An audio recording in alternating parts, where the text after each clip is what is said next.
সুহাইল ইবনে আমরের সাথে নিম্নলিখিত মর্মে সন্ধি চুক্তিতে আবদ্ধ হয়েছেন। একথা বলার সঙ্গে সঙ্গে সুহাইল ইবনে আমর বলে উঠল, আমি যদি তোমাকে আল্লাহর রাসূল বলেই মানতাম তাহলে তো তোমার সাথে যুদ্ধ বিগ্রহে লিপ্ত হতাম না। শুধু তোমার নাম ও পিতার নাম লেখো। রাসূলুল্লাহ সাল্লাল্লাহু আলাইহি সাল্লাম বললেন, বেশ, তাই লেখো।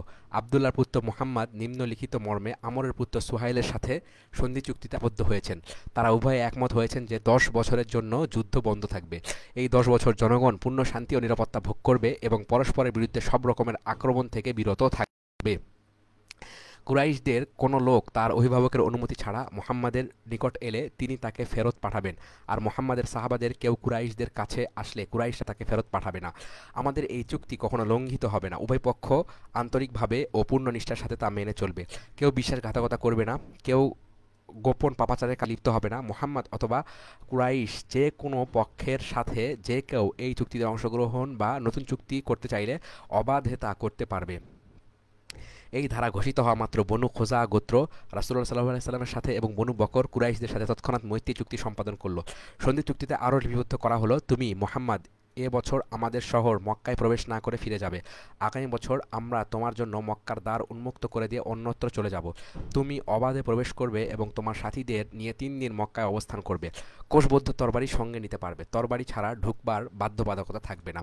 রাসূলুল্লাহ সাল্লাল্লাহু আলাইহি সাল্লাম ও সুহাইল ইবনে আমর তত্ত্বাবধানে যখন এই সন্ধি চুক্তি লিপিবদ্ধ করা হচ্ছিল, ঠিক সেই সময় সুহাইল ইবনে আমরের পুত্র আবু জান্দাল শৃঙ্খলিত অবস্থায় সেখানে এসে হাজির হলো। তিনি রাসূলুল্লাহ সাল্লাল্লাহু আলাইহি সাল্লামের নিকট পালিয়ে এসেছেন। ওই সময় ওই স্থানে রাসূলুল্লাহ সাল্লাল্লাহু আলাইহি সাল্লামের সাহাবীগণ উপস্থিত ছিলেন না। ইতিপূর্বে রাসূলুল্লাহ সাল্লাল্লাহু আলাইহি সাল্লামের দেখা স্বপ্নে যে বিজয়ের ইঙ্গিত ছিল সে ব্যাপারে তারা সংশয়াবিষ্ট হয়ে পড়েছিলেন। তাই তারা সন্ধি চুক্তিতে এ বছর ওমরা ছাড়াই ফিরে যাওয়ার তারা সন্নিবেশিত হতে দেখে এবং রাসূলুল্লাহ সাল্লাল্লাহু আলাইহি সাল্লামকে তা বরদাস্ত করতে ও মেনে নিতে দেখে মহাবিপাকে পড়ে যান এবং প্রায় পথভ্রষ্ট হবার উপক্রম হন। ওদিকে আবু জান্দালকে দেখে সুহাইল ইবনে আমর বেসামাল হয়ে তার মুখে প্রচণ্ড এক চপেট আঘাত করলো এবং তার বুকের কাপড় টেনে ধরল। সে তখন বলছিল, হে মোহাম্মদ, আবু জান্দাল আসার আগে তোমার ও আমার মধ্যে চুক্তি চূড়ান্ত হয়ে গেছে। রাসূলুল্লাহ সাল্লাল্লাহু আলাইহি সাল্লাম বললেন, সে কথা সত্য। অতঃপর সে আবু জান্দালকে বুকের কাপড় ধরে প্রবল জোরে টানতে লাগলো মক্কায় ফেরত পাঠানোর জন্য। আর আবু জান্দাল উচ্চস্বরে চিৎকার করে বলতে লাগলো, হে মুসলমানগণ, আমাকে ইসলাম গ্রহণ করার কারণে যারা নির্যাতন করছে সেই কুরাইশদের কাছেই কি আমাকে ফেরত পাঠানো হবে? তার এ আত্মচিৎকারে মুসলমানদের ক্ষোভ আরও বেড়ে গেল। রাসূলুল্লাহ সাল্লাল্লাহু আলাইহি সাল্লাম বললেন, হে আবু জান্দাল, তুমি সবর করো এবং নিজের অবস্থার উপর সন্তুষ্ট থাকো। তুমি ও তোমার মতো যেসব অসহায় ও নির্যাতিত মুসলমান তোমার সাথে মক্কায় রয়েছে, আল্লাহ তাদের মুক্তির জন্য একটা ব্যবস্থা করে দেবেন। আমরা কুরাইশদের সাথে একটা সন্ধি ও শান্তি চুক্তি সম্পাদন করেছি। এ ব্যাপারে আল্লাহকে সাক্ষী মেনে আমরা পরস্পরকে পরিস্থিতি দিয়েছি। আমরা তাদেরকে দেওয়া এ প্রতিশ্রুতি ভঙ্গ করব না। ওমর ইবনুল খাত্তাব রাদিয়াল্লাহু আনহু আবু জান্দালের কাছে ছুটে গিয়ে বললেন, হে আবু জান্দাল, সবর করো, ওরা তো মুশরিক, ওদের সবার রক্ত কুকুরের রক্তের সমতুল্য। ওমর রাদিয়াল্লাহু আনহু কথা বলার পাশাপাশি আবু জান্দালের কাছে নিজের তরবারি এগিয়ে দিচ্ছিলেন। তিনি বললেন, আমি আশা করছিলাম যে আবু জান্দাল তরবারি নিয়ে তার পিতাকে হত্যা করে ফেলুক, কিন্তু শেষ পর্যন্ত তার পিতার প্রতি দুর্বল হয়ে পড়ে এবং ব্যাপারটা ওখানেই থেকে যায়। দলিল লেখার কাজ শেষ হলে মুসলমান ও মুশরিক উভয় পক্ষের অনেকে এর সাক্ষী হলেন। সাক্ষীদের মধ্যে উল্লেখযোগ্য ছিলেন আবু বকর সিদ্দিক রাদিয়াল্লাহু আনহু, ওমর ইবনে খাত্তাব রাদিয়াল্লাহু আনহু, আব্দুর রহমান ইবনে আউফ রাদিয়াল্লাহু আনহু, আব্দুল্লাহ ইবনে সুহাইল ইবনে আমর, সাদ ইবনে আবি ওয়াক্কাস, মাহমুদ ইবনে মাসলামা, মিকরাজ ইবনে হাফস ও আলী ইবনে আবু তালেব রাদিয়াল্লাহু আনহু। মিকরাজ তখনও মুশরিক ছিল। আলী রাদিয়াল্লাহু আনহু ছিলেন দলিলের লেখক। কুরবানির উটগুলোকে কিভাবে কুরবানি করে ইহরাম মুক্ত হওয়া যায় সে সম্পর্কে রাসূলুল্লাহ সাল্লাল্লাহু আলাইহি ওয়াসাল্লাম চিন্তিত ছিলেন। তখনও তিনি ইহরাম অবস্থায় নামাজ আদায় করছিলেন। চুক্তি সই হয়ে গেলে তিনি নিজের কুরবানির পশুটা কুরবানি করে মাথা মুন্ডন করলেন। সেই সঙ্গে সঙ্গে সঙ্গে সব সাহাবীও কুরবানি করে মাথা মুন্ডন করলেন। এরপর রাসূলুল্লাহ সাল্লাল্লাহু আলাইহি ওয়াসাল্লাম মদিনা অভিমুখে যাত্রা করলেন। মক্কা ও মদিনার মাঝখানে থাকতেই সূরা আল ফাতহ নাজিল হলো। হে নবী, আমি তোমার জন্য সুস্পষ্ট বিজয়ের উদ্বোধন করেছি, যেন আল্লাহ তোমার আগের ও পেছনের সকল গুনাহ মাফ করে দেন, তোমার উপর তার নিয়ামত পূর্ণ করেন এবং তোমাকে নির্ভুল পথে চালিত করেন। আল্লাহ আরও বলেন, আল্লাহ তার রাসূলের স্বপ্নকে সত্যে পরিণত করেছেন। তিনি স্বপ্নে দেখেছিলেন যে শীঘ্রই তিনি নিরাপদে ও নির্ভয়ে মক্কায় প্রবেশ করবেন। আল্লাহর ইচ্ছায় তোমরা অবশ্যই মসজিদুল হারামে নিরাপদে মাথার চুল মুন্ডে ও ছেটে নির্ভীক চিত্তে প্রবেশ করবে। সেই আল্লাহর রাসূল সেই জিনিস অবগত হয়েছে যা তোমরা অবগত হওনি। ওই ঘটনার মানে হুদাইবিয়ার সন্ধির পরে নির্ধারিত রেখেছেন আসন্ন বিজয়। জুহরি বলেন, পূর্বে ইসলামের যতগুলো বিজয় অর্জিত হয়েছে তার মধ্যে এটি হুদাইবিয়ার সন্ধি ছিল সবচেয়ে বড় বিজয়। আগে মানুষ বিপক্ষের মুখোমুখি হলেই যুদ্ধে লিপ্ত হতো, কিন্তু সন্ধি হলে যুদ্ধের অবসান ঘটল, আর তার ফলশ্রুতিতে লোকজন পরস্পরের সাথে নির্ভয়ে মেলামেশা ও আলাপ আলোচনা করার সুযোগ পেল। ফলে ইসলাম ব্যাপকভাবে ছড়িয়ে পড়তে লাগলো। এ সময়ে এমন অবস্থা হলো যে সামান্য কাণ্ডজ্ঞান ছিল এমন ব্যক্তির সাথে ইসলাম সম্পর্কে আলাপ আলোচনা করলেই সে ইসলাম গ্রহণ করত। সন্ধি পরবর্তী 2 বছরে যারা ইসলাম গ্রহণ করে তাদের সংখ্যা সন্ধি পূর্ব ইসলাম গ্রহণকারীদের সংখ্যার চেয়ে তো কম নয়, বরং বেশি। আচ্ছা, কত বেশি? ইবনে হিশাম বলেন, জুহরির এ উক্তির সপক্ষে প্রমাণ এই যে রাসূলুল্লাহ হুদাইবিয়াতে গিয়েছেন 1400 জন মুসলমানকে সঙ্গে নিয়ে। এর মতো 2 বছর পর তিনি যখন মক্কা বিজয় যান তখন তার সাথে ছিল 10,000 মুসলমান। খায়বার বিজয়, সপ্তম হিজরির মুহররম মাস। হুদাইবিয়া থেকে ফিরে রাসূলুল্লাহ সাল্লাল্লাহু আলাইহি ওয়াসাল্লাম মদিনায় জিলহজ ও মুহররম মাসের কিছু অংশ অতিবাহিত করেন। মুশরিকরা এ বছর হজ করেনি। মুহররমের শেষাংশে তিনি খায়বার অভিযানে বের হন। আবু মুআত্তাব ইবনে আমর রাদিয়াল্লাহু আনহু বলেন, রাসূলুল্লাহ সাল্লাল্লাহু আলাইহি ওয়াসাল্লাম খায়বার পৌঁছে সাহাবীদের বললেন, থামো। তাদের মধ্যে আমিও ছিলাম। এরপর বললেন, হে আল্লাহ, আসমান জমিন ও তার মধ্যে অবস্থিত সব কিছুর অধিপতি, সব শয়তান এবং তারা যত লোককে গুমরাহ করেছে তাদেরও সর্বময় মালিক এবং বাতাস ও তার চালিত বাহিত ও উৎক্ষিপ্ত জিনিসসমূহের নিরঙ্কুশ প্রভু, আমরা আপনার কাছে এই জনপদ তার অধিবাসীদের পক্ষ থেকে সর্বতভাবে কল্যাণ কামনা করি, আর এই জনপদ ও অধিবাসীদের পক্ষ থেকে সব রকমের অকল্যাণ থেকে আপনার আশ্রয় প্রার্থনা করি। আল্লাহর নামে তোমরা এগিয়ে যাও। তিনি প্রতিটি জনপদে প্রবেশকালে এই কথাগুলো বলতেন। আনাস ইবনে মালিক রাদিয়াল্লাহু বলেন, রাসূলুল্লাহ সাল্লাল্লাহু আলাইহি ওয়াসাল্লাম সকালবেলা ছাড়া কোনো জনগোষ্ঠীর উপর আক্রমণ করতেন না। সকালবেলা আক্রমণ করতেন। সেখানে আজান শুনলে থেমে যেতেন, আজান না শুনলে আক্রমণ চালাতেন। আমরা রাতের বেলা খাইবারে পৌঁছে যাত্রা বিরতি করলাম। রাসূলুল্লাহ সাল্লাল্লাহু আলাইহি ওয়াসাল্লাম আমাদেরকে নিয়ে সেখানে রাত কাটালেন, কিন্তু কোনো আজান শুনতে পেলেন না। অতঃপর তিনি আমাদের নিয়ে যাত্রা করলেন। আমি আবু তালহার পেছনে সাওয়ার হয়েছিলাম। আমার পা রাসূলুল্লাহ সাল্লাল্লাহু আলাইহি ওয়াসাল্লামের পা স্পর্শ করছিল। সকালবেলা খাইবারের শ্রমিকরা কোদাল ও ঝুড়ি নিয়ে দিনের কাজে বেরুচ্ছিল। রাসূলুল্লাহ সাল্লাল্লাহু আলাইহি ওয়াসাল্লাম তার বাহিনীকে দেখে তারা সবিস্ময়ে বলে উঠল, সর্বনাশ, মুহাম্মদ তার বাহিনী সহ হাজির হয়েছে দেখছি। বলেই তারা পালিয়ে পেছনে ফিরে যেতে লাগলো। সেই দৃশ্য দেখে রাসূলুল্লাহ সাল্লাল্লাহু আলাইহি ওয়াসাল্লাম বললেন, আল্লাহু আকবার, খাইবারের পতন ঘটেছে। আমরা কোন জনপদে আগমন করলেই তার অধিবাসী সকাল বেলাটা দুর্ভাগ্যময় হয়ে ওঠে। ইবনে ইসহাক বলেন, রাসূলুল্লাহ সাল্লাল্লাহু আলাইহি ওয়াসাল্লাম মদিনা থেকে খাইবার যাওয়ার সময় ইসর পাহাড়ের উপর উঠে যাচ্ছিলেন। সেখানে একটা মসজিদ তৈরি করা হয়। এরপর যান সাহাবার মধ্য দিয়ে। তারপর তার সমগ্র বাহিনী নিয়ে রাজি উপত্যকায় যাত্রা বিরতি করেন। এখানে তিনি খাইবারবাসী ও গাতফানিদের মধ্যবর্তী স্থানে অবস্থান গ্রহণ করেন, যাতে গাতফানিরা খাইবারবাসীদের সাহায্য করতে না পারে। তারা সবসময় রাসূলুল্লাহ সাল্লাল্লাহু আলাইহি ওয়াসাল্লামের বিরুদ্ধে খাইবারের ইহুদিদের সাহায্য করত। গাতফানিরা রাসূলুল্লাহ সাল্লাল্লাহু আলাইহি ওয়াসাল্লামের আগমনের কথা শুনে একদল যোদ্ধা সংগ্রহ করে খাইবারের ইহুদিদের শক্তি বৃদ্ধি করতে অগ্রসর হলো। কিছুদূর গেলেই পিছনে ফেলে আসা তাদের পরিবার পরিজন ও সহায় সম্পদের উপর আপতিত একটা বিপদের শোরগোল শুনতে পেল। তারা ভাবল, মুসলমানরা হয়তো তাদের পরিবার পরিজনের উপর ভিন্ন দিক থেকে চড়াও হয়েছে। তাই ফিরে গিয়ে তারা নিজ নিজ পরিবার পরিজন ও সহায় সম্পদের রক্ষণাবেক্ষণে নিয়োজিত হলো এবং খাইবারবাসী ও রাসূলুল্লাহ সাল্লাল্লাহু আলাইহি ওয়াসাল্লামকে মোকাবেলার জন্য ছেড়ে দিল। এরপর রাসূলুল্লাহ সাল্লাল্লাহু আলাইহি ওয়াসাল্লাম ক্রমান্বয়ে খাইবারের ইহুদিদের ধন সম্পদ ও দুর্গসমূহ এক এক করে দখল করতে লাগলেন। তিনি সর্বপ্রথম তাদের নায়েম দুর্গ জয় করেন। এখানে সাহাবী মাহমুদ ইবনে মাসলামা শহীদ হন। তার উপর গম পিষা জাতার পাট ছুঁড়ে মারা হলে তিনি শহীদ হন। এরপর আবুল হুকাইকের দুর্গ কামুস বিজিত হয়। সেখান থেকে তিনি কিছু সংখ্যক ইহুদিকে আটক করেন। তাদের মধ্যে হুয়াইব ইবনে আখতাবের কন্যা সাফিয়া অন্যতম।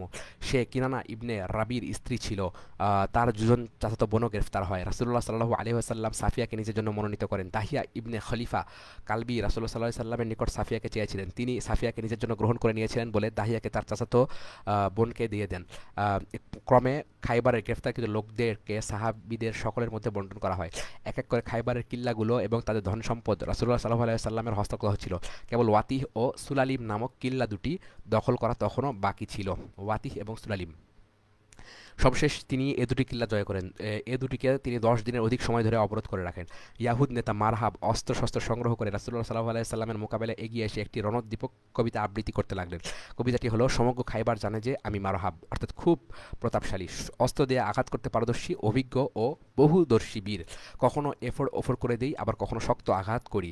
শার্দুলেরা যখন ক্রুদ্ধ হয়ে ধেয়ে আসে তখন আমার ধারে কাছেও কেউ ঘেঁষতে পারে না। সে চ্যালেঞ্জ করলো, এসো আমার সাথে দ্বন্দ্ব যুদ্ধ করতে কে প্রস্তুত আছো? কাব ইবনে মালিক রাদিয়াল্লাহু আনহু রণসঙ্গীত আবৃত্তি করেই তার জবাবে বললেন, খায়বার জানে যে আমি কাব, আমি দুঃখ দুর্দশা ঘুচাই, সাহসী ও অনমনীয়। যখন যুদ্ধ বেঁধে যায় তখন যুদ্ধের পর যুদ্ধই চলতে থাকে। আমার আছে বিজলির আলোকচ্ছটার মতো ধারালো তরবারিটা। আমরা তোমাদের পদদলিত করব যাতে সব জটিলতার অবসান ঘটে। এতে আমরা পুরস্কৃত হব, অথবা আমাদের কাছে প্রচুর যুদ্ধলব্ধ সম্পদ চলে আসবে। সে সম্পদ আসবে বজ্র মুষ্টির আঘাতে এবং তাতে কোনো তিরস্কারের অবকাশ থাকবে না। রাসূলুল্লাহ সাল্লাল্লাহু আলাইহি সাল্লাম বললেন, এই লোকটির সাথে লড়তে কে প্রস্তুত আছো? মুহাম্মদ ইবনে মাসলামা বলেন, ইয়া রাসূলুল্লাহ, আমি তার সাথে লড়তে প্রস্তুত আছি। আল্লাহর কসম, আমি ভীষণ লড়াকু। আমি ওর থেকে স্বজন হত্যার প্রতিশোধ নিতে চাই। গতকাল সে আমার ভাইকে মাহমুদ ইবনে মাসলামাকে হত্যা করেছে। রাসূলুল্লাহ সাল্লাল্লাহু আলাইহি সাল্লাম বললেন, যাও, হে আল্লাহ, মারহাবকে পর্যুদস্ত করতে ওকে সাহায্য করো। অতঃপর মুহাম্মদ ইবনে মাসলামা ও মারহাবের মধ্যে তুমুল যুদ্ধ শুরু হলো। একটি পুরনো বৃক্ষ তাদের মাঝখানে আড় হয়ে দাঁড়ালো। উভয় পালাক্রমে ওই গাছের আড়ালে আশ্রয় নিতে লাগলো। এক সময় মারহাবের তরবারি মুহাম্মদ ইবনে মাসলামার ঢালে আটকে গেল। তৎক্ষণাৎ মুহাম্মদ ইবনে মাসলামা তরবারির আঘাতে মারহাবকে হত্যা করলেন। মারহাব নিহত হলে তার ভাই ইয়াসার হুঙ্কার দিয়ে এগিয়ে গেল। হিশাম ইবনে উরওয়ার মতানুসারে জুবাইর ইবনুল আওয়াম তার সাথে বুঝতে গেলেন। একথা শুনে তার মাতা সাফিয়া বিনতে আব্দুল মুত্তালিবকে জিজ্ঞেস করলেন, হে আল্লাহর রাসূল, আমার পুত্র কি নিহত হবে? তিনি বললেন, না, তোমার পুত্র ইনশাআল্লাহ ইয়াসারকে হত্যা করবে। জুবাইর সত্যি সত্যি ইয়াসারকে হত্যা করলেন। সালামা ইবনে আমর ইবনে আকওয়া বলেন, রাসূলুল্লাহ সাল্লাল্লাহু আলাইহি ওয়াসাল্লাম খাইবারে কোনো একটি দুর্গ অধিকার নেওয়ার জন্য আবু বকর সিদ্দিক রাদিয়াল্লাহু আনহুকে পতাকা দিয়ে পাঠালেন। তিনি যুদ্ধ করেন, অনেক চেষ্টা করে তিনি দুর্গ জয় করতে না পেরে ফিরে এলেন। পরদিন ওমর ইবনে খাত্তাবকে পাঠালেন এবং তিনিও অকৃতকার্য হলেন। তারপর রাসূল বলেন, কাল সকালে আমি এমন একজনকে পতাকা দেব যিনি আল্লাহ ও তার রাসূলকে ভালোবাসেন, তার হাতেই দুর্গ জয় করাবেন। তিনি যুদ্ধের ময়দান থেকে কখনো পালাবার মতো লোক না। রাসূলুল্লাহ সাল্লাল্লাহু আলাইহি ওয়াসাল্লাম আলীকে ডাকলেন। তিনি তখন চক্ষু রোগে ভুগছিলেন। রাসূলুল্লাহ সাল্লাল্লাহু আলাইহি ওয়াসাল্লাম তার চোখে থুতু দিলেন এবং বললেন, এই পতাকা নিয়ে এগিয়ে যাও।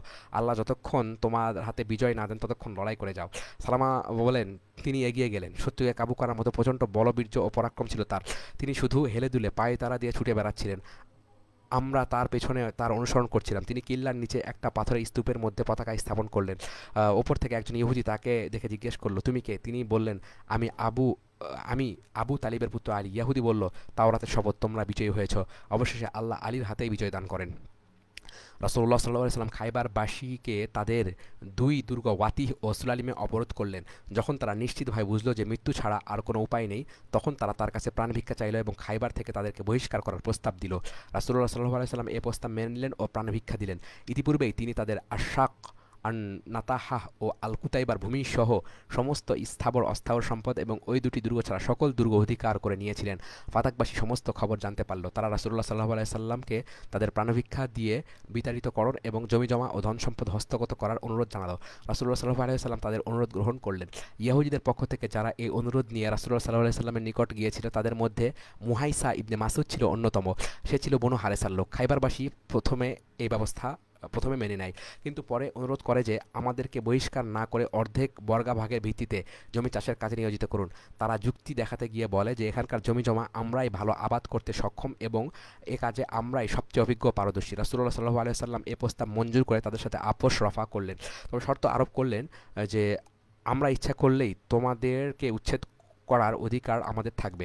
ফাদাকবাসীও এই শর্তে তার সাথে আপোষ করলো।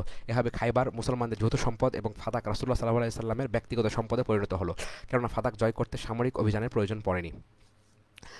এসব আপোষ রফার পর রাসূলুল্লাহ সাল্লাল্লাহু আলাইহি সাল্লাম যখন স্বস্তির নিঃশ্বাস ফেললেন, ঠিক তখনই সাল্লাম ইবনে মুশকামের স্ত্রী জাইনাব বিনতে হারেস তাকে একটি ভুনা বকরি উপহার দিল। ভুনা ছাগলটি পাঠানোর আগে সে জিজ্ঞেস করে, রাসূলুল্লাহ সাল্লাল্লাহু আলাইহি সাল্লাম বকরির কোন অংশের গোস্ত খেতে বেশি পছন্দ করেন? তাকে জানানো হলো তিনি উরু বা রানের গোস্ত বেশি পছন্দ করেন। তখন সে উরুতে বেশি করে বিষ মিশিয়ে দেয়। তারপর পুরো ছাগলটিকে সে বিষাক্ত করে রাসূলুল্লাহ সাল্লাল্লাহু আলাইহি সাল্লামের নিকট নিয়ে আসে। তা থেকে রাসূলুল্লাহ সাল্লাল্লাহু আলাইহি সাল্লামের এক টুকরো গোস্ত চিবালেন, কিন্তু গিললেন না। সাহাবী বিশর ইবনে বারা ইবনে মারুরও তার সাথে বসে খাচ্ছিলেন। বিশরও এক টুকরা গোস্ত মুখে নিয়ে চিবালেন, তিনি গিলে ফেললেন, কিন্তু রাসূলুল্লাহ সাল্লাল্লাহু আলাইহি সাল্লাম উগড়িয়ে ফেলে দিলেন। তিনি বললেন, এই হাড্ডিটা আমাকে জানিয়ে দিচ্ছে যে সে বিষাক্ত, তা বিষাক্ত। অতঃপর তিনি মহিলাকে ডেকে জিজ্ঞেস করলেন। সে স্বীকারোক্তি করল। তিনি তাকে জিজ্ঞেস করলেন, কেন এমন কাজ করলে? সে বলল, আপনি আমার কওমের সাথে কি আচরণ করেছেন তা আপনার জানা আছে। আমি ভাবলাম আপনাকে এভাবে বিষ খাওয়াবো। আপনি যদি কোনো রাজা বাদশাহ হয়ে থাকেন তাহলে আপনার হাত থেকে উদ্ধার পাবো, আর যদি নবী হয়ে থাকেন তাহলে তো আপনাকে আল্লাহর তরফ থেকে সাবধান করে দেওয়া হবে। এ কথা শুনে রাসূলুল্লাহ সাল্লাল্লাহু আলাইহি ওয়াসাল্লাম তাকে মাফ করে দিলেন, কিন্তু বিশর যে টুকরাটি খেয়েছিলেন তাতেই তিনি মারা গেলেন। খায়বার বিজয় সম্পন্ন করার পর রাসূলুল্লাহ সাল্লাল্লাহু আলাইহি ওয়াসাল্লাম ওয়াদিউল কুরাতে চলে গেলেন। সেখানকার অধিবাসীদের কয়েকদিন অবরোধ করে রাখলেন, তারপর মদিনাতে চলে গেলেন। খায়বার কিংবা পথিমধ্যে কোনো এক জায়গায় রাসূলুল্লাহ সাল্লাল্লাহু আলাইহি ওয়াসাল্লাম সাফিয়ার সাথে বাসর রাত কাটান। আনাস ইবনে মালিকের মা উম্মে সুলাইম বিনতে মিলহান সাফিয়াকে বধূর বেশে সাজিয়ে দিয়েছিলেন। রাসূলুল্লাহ সাল্লাল্লাহু আলাইহি ওয়াসাল্লাম তার গম্বুজ সদৃশ একটি তাঁবুতে তাকে নিয়ে বাসর রাত যাপন করলেন। এদিকে আবু আইয়ুব খালিদ ইবনে যায়েদ উন্মুক্ত তরবারি হাতে নিয়ে সারা রাত জেগে রাসূলুল্লাহ সাল্লাল্লাহু আলাইহি ওয়াসাল্লামকে পাহারা দিলেন। সারা রাত তিনি তাঁবু গৃহের চারপাশে টহল দেন।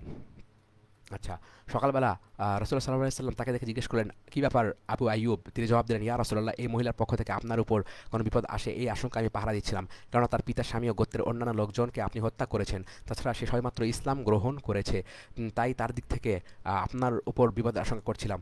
অনেকে বলেন, এ কথা শুনে রাসূলুল্লাহ সাল্লাল্লাহু আলাইহি ওয়াসাল্লাম বলেছেন, হে আল্লাহ, আবু আইয়ুব যেভাবে সারা রাত আমাকে হেফাজতে নিয়োজিত ছিল, তেমনি আপনিও তাকে হেফাজত করুন। খায়বার থেকে ফেরার পথে এক জায়গায় রাসূলুল্লাহ সাল্লাল্লাহু আলাইহি ওয়াসাল্লাম যাত্রাবিরতি করেন। শেষ রাতে তিনি বললেন, আমরা যাতে এখানে ঘুমাতে পারি সেজন্য ফজরের সময় আমাদের ডেকে দেওয়ার দায়িত্ব কে নিতে পারে? বেলাল রাদিয়াল্লাহু আনহু বললেন, ইয়া রাসূলুল্লাহ, আমি এই দায়িত্ব নিতে পারি। তখন রাসূলুল্লাহ সাল্লাল্লাহু আলাইহি ওয়াসাল্লাম ও তার সহগামী মুসলমানগণ যাত্রাবিরতি করলেন এবং ঘুমিয়ে পড়লেন। রাতে বেলাল রাদিয়াল্লাহু আনহু নামাজ পড়তে শুরু করলেন। কিছুক্ষণ নামাজ পড়ার পর তিনি উটের গায়ে হেলান দিয়ে প্রভাত হবার প্রতীক্ষায় বসে রইলেন।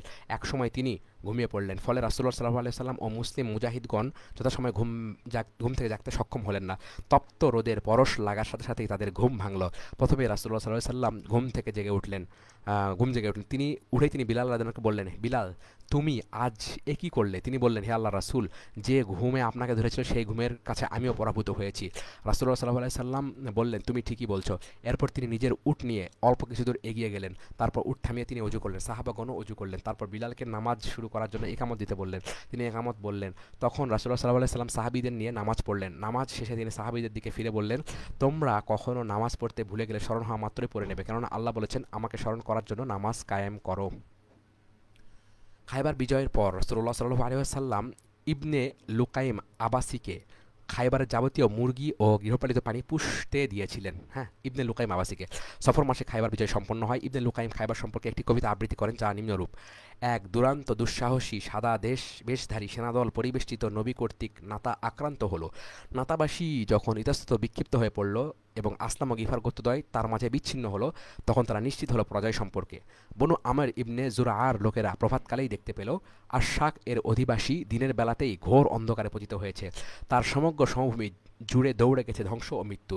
প্রত্যুষে চিৎকারকারী মোড়কগুলো ছাড়া কোনো কিছুকেই তা অবশিষ্ট রাখেনি। আর প্রতিটি দুর্গকে অধিকার করেছে আবদ আশহাল কিংবা বনু নাজ্জারের অশ্বারোহীগণ। আবদ আশহাল বনু নাজ্জার আনসারদের দুই গোত্রের নাম। আর মুহাজির যারা শিরস্থানের উপর দিয়ে তাদের কপালকে উন্মুক্ত করেছে, যারা পালানোর কথা চিন্তাও করতে পারে না। আমি জানতাম মুহাম্মদ অবশ্যই জয়লাভ করবে এবং যুগ যুগ ধরে সেখানে অবস্থান করবে। সেই দিনের চিৎকারে হুঙ্কারে ইহুদিদের চোখ খুলে গেছে। জাফর ইবনে আবু তালিবের আবিসিনা থেকে প্রত্যাবর্তন। ইবনে হিশাম বলেন, সাবি জানিয়েছেন যে আবু তালেব তনয় জাফর খায়বার বিজয়ের দিন রাসূলুল্লাহ সাল্লাল্লাহু আলাইহি ওয়াসাল্লামের নিকট ফিরে আসেন। তিনি তার কপালে চুমু খেলেন এবং আলিঙ্গন করে বললেন, আজ আমি খায়বার বিজয়ে বেশি খুশি না জাফরের প্রত্যাবর্তনে বেশি খুশি তা নির্ণয় করতে পারছি না। ইবনে ইসহাক বলেন, রাসূলুল্লাহ সাল্লাল্লাহু আলাইহি ওয়াসাল্লাম সাহাবীদের মধ্যে যারা আবিসিনিয়াতে থেকে গিয়েছিলেন তাদেরকে আনতে নাজাশীর নিকট আমর ইবনে উমাইয়া দামরিকে পাঠানো হয়। তিনি তাদেরকে দুখানা জাহাজে করে নিয়ে আসেন। কয়টি জাহাজ? দুখানা। এই সময় রাসূলুল্লাহ সাল্লাল্লাহু আলাইহি ওয়াসাল্লাম হুদায়বিয়ার সন্ধি চুক্তি সম্পাদন করার পর খায়বারে অবস্থান করছিলেন। সেখানে যেসব সাহাবী প্রবাস জীবন কাটাচ্ছিলেন তারা হলেন বনু হাশেম ইবনে আব্দ মানাফ গোষ্ঠীর জাফর ইবনে আবু তালেব, তার স্ত্রী আসমা বিনতে উমাইস খাসআমিয়া, আবেশিনিয়ার অবস্থানকালে জন্মগ্রহণকারী পুত্র আবদুল্লাহ ইবনে জাফর, বনু আব্দ শামস ইবনে আব্দে মানাফ গোষ্ঠী খালিদ ইবনে সায়েদ ইবনে উমাইয়া, তার স্ত্রী আমিনা বিনতে পুত্র সাইদ ও কন্যা আমাহ উভয়ে আবিসিনিয়ায় জন্মগ্রহণ করেন। খালিদের ভাই আমর পরবর্তীকালে ওমর ইবনুল খাত্তাব নিয়োজিত ইসলামী বাইতুল মালের কোষাধ্যক্ষ মুয়াইকিব ইবনে আবু ফাতিমা এবং আবু মুসা আশারি, বনু আসাদ ইবনে আব্দুল উজ্জার, আসওয়াদ ইবনে নওফল ইবনে খোয়াইলিদ, বনু আব্দুদ্দার ইবনে কুসাইর, জাহাম ইবনে কায়েস, বনু জোহরা ইবনে আমর ইবনে আবি ওয়াক্কাস ও উতবা ইবনে মাসুদ, বনু তাইম ইবনে মারুরের হারেস ইবনে খালিদ ইবনে সাখার, বনু জুমাহ ইবনে আমরের ওসমান ইবনে রবিয়া ইবনে উজহান, বনু সাহাম ইবনে আমরের মাহমিয়া আল জাজা, বনু আদি ইবনে কাবের মামার ইবনে আবদুল্লাহ ইবনে নাদলাহ, বনু আমির ইবনে লুয়াইয়ের আবু হাতিম ইবনে আমর ও মালিক ইবনে রবিয়া, আবু হারেস ইবনে ফিহের ইবনে মালিকের হারিস ইবনে আবুল আব্দুল কায়েস ইবনে লাকিদ। সেখানে অবস্থানকারী যেসব মুসলমান ইন্তেকাল করেন তাদের স্ত্রীদের কেউ কেউ তাদের সঙ্গে চলে আসেন। নাজাশী সর্বমোট ১৬ জন পুরুষকে আমর ইবনে দামারির সাথে ২খানা জাহাজে করে পাঠিয়ে দেন। আবিষ্ণায় প্রবাসী মুসলমানদের মধ্যে যারা বদরযুদ্ধে অংশগ্রহণ করেননি, যারা রাসূলুল্লাহ সাল্লাল্লাহু আলাইহি ওয়াসাল্লাম মক্কায় অবস্থানকালে প্রত্যাবর্তন করেননি বরং তারপরে এসেছেন, এবং যাদেরকে নাজাশী এই ২ জাহাজে পাঠাননি, তাদের মধ্যে সর্বমোট পুরুষের সংখ্যা ছিল ৩৪ জন। উমরাতুল কাজা ৭ম হিজরি সন জিলকদ মাস। খাইবার থেকে প্রত্যাবর্তনের পর রাসূলুল্লাহ সাল্লাল্লাহু আলাইহি ওয়াসাল্লাম মদিনায় রবিউল আউয়াল থেকে শাওয়াল মাস পর্যন্ত অবস্থান করেন। এই সময় তিনি বিভিন্ন সামরিক অভিযানে নিজে গমন করেন অথবা অন্য সাহাবীদের পাঠান। এরপর জুলকাদা মাসে তিনি আগের বছরের পরিত্যক্ত উমরার কাজা আদায় করার জন্য মক্কা অভিমুখে যাত্রা করেন। আগের বছরের এই মাসে মুশরিকরা তাকে পথিমধ্যে বাধা দেয় ও উমরা বাদ দিয়ে ফিরে আসতে বাধ্য করে। একই সফরে আগের বছর যেসব মুসলিম তার সাথী হয়েছিলেন তারা রাসূলুল্লাহ সাল্লাল্লাহু আলাইহি ওয়াসাল্লামের সফর সঙ্গী হলেন। এটা ছিল ৭ম হিজরি সন। মক্কাবাসী তার আগমনের খবর পেয়ে মক্কা থেকে বেরিয়ে অন্যত্র চলে গেল। কুরাইশরা পরস্পর বলাবলি করছিল যে মুহাম্মদ তার সহচর বৃন্দ অত্যন্ত অনটন ও দুঃখ কষ্টের মধ্য দিয়ে কালাতিপাত করছে। ইবনে আব্বাস বলেন, কুরাইশরা রাসূলুল্লাহ সাল্লাল্লাহু আলাইহি ওয়াসাল্লাম ও তার সাহাবাদের দেখবার জন্য তাদের সম্মিলন গৃহ দারুন নদাতে সারিবদ্ধ হয়ে দাঁড়ালো। রাসূলুল্লাহ সাল্লাল্লাহু আলাইহি ওয়াসাল্লাম যখন মসজিদুল হারামে প্রবেশ করলেন তখন তার চাদর ডান বগলের নিচে ও বাম কাঁধের উপর পেঁচিয়ে পড়লেন এবং ডান হাত উঁচু করে ডান বগল ফাঁক করে বললেন, আজকে যে ব্যক্তি নিজেকে শক্তিমান বলে জাহির করবে আল্লাহ তার উপর রহমত করবেন। একথা বলার পর তিনি হাজরা আসাদ চুম্বন করলেন। অতঃপর তিনি ও তার সাহাবাগণ জোরে জোরে বিরচিত ভঙ্গিতে হাঁটতে লাগলেন। কাবাঘরের আড়ালে গিয়ে কুরাইশদের দৃষ্টি অন্তরালে গেলে রুকনে ইয়ামানি চুম্বন করে স্বাভাবিক ভঙ্গিতে হেঁটে রুকনে আসওয়াদে পৌঁছে এক চক্কর সমাপ্ত করলেন। অতঃপর আগের মতো বিরচিত ভঙ্গিতে জোরে জোরে হাঁটলেন। এভাবে ৩ চক্কর দিলেন এবং বাকি চক্করগুলো স্বাভাবিক ভঙ্গিতে হেঁটে সম্পন্ন করলেন। এই সফরে রাসূলুল্লাহ সাল্লাল্লাহু আলাইহি ওয়াসাল্লাম ইহরাম অবস্থায় মাইমুনা বিনতে হারিসকে বিয়ে করেন। আব্বাস ইবনে আব্দুল মুত্তালিব এই বিয়ের উদ্যোক্তা ছিলেন। রাসূলুল্লাহ সাল্লাল্লাহু আলাইহি ওয়াসাল্লাম ৩ দিন মক্কায় অবস্থান করেন। তৃতীয় দিন হুহাইতিব ইবনে আব্দুল উজ্জার নেতৃত্বে কুরাইশদের কয়েকজন এসে রাসূলুল্লাহ সাল্লাল্লাহু আলাইহি ওয়াসাল্লামকে বলল, তোমরা মক্কায় থাকার মেয়াদ শেষ হয়ে গেছে, অতএব তুমি মক্কা ত্যাগ করো আসি। অর্থাৎ হুদায়বিয়ার সন্ধিতে চুক্তিতে নির্ধারিত মেয়াদ ৩ দিন। কুরাইশরা তাকে রাসূলুল্লাহ সাল্লাল্লাহু আলাইহি ওয়াসাল্লামের চলে যাওয়ার ব্যবস্থা করার দায়িত্ব দিয়েছিল। রাসূলুল্লাহ সাল্লাল্লাহু আলাইহি ওয়াসাল্লাম বললেন, এখানে তোমাদের উপস্থিতিতে আমি যদি বিয়ে সম্পন্ন করি এবং তোমাদের জন্য খাবারের আয়োজন করি তবে তোমরা তাদের যোগ দাও, তাহলে ক্ষতি কি? তারা বলল, তো তোমার খাবারে আমার প্রয়োজন নেই, তুমি চলে যাও।